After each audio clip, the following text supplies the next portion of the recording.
If you don't do this right now, you're all getting 5 minutes off your recess. Oh man, I hate that one. Okay, you're all going to stay in. And then, of course, the one kid who's always creating the problem has to get a bodyguard at recess because they're going to get the tar beat out of them, all right, because they keep having the whole class stay in.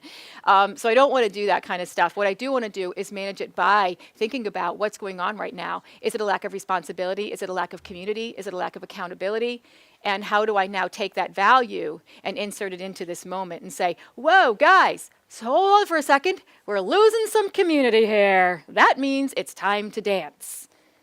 And that's when I'm flipping the music on, and there's, that little, and it might take a while to get kids used to that and calm them back down, because we know that once they take off, sometimes it's hard to bring them back down.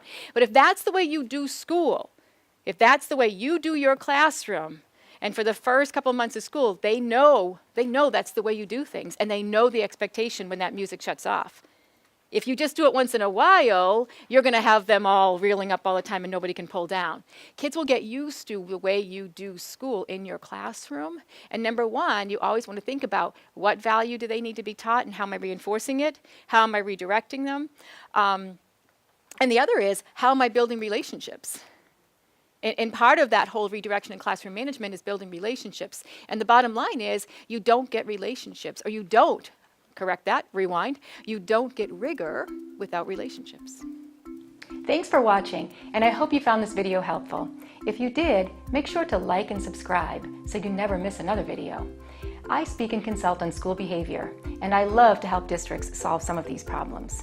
See you next time.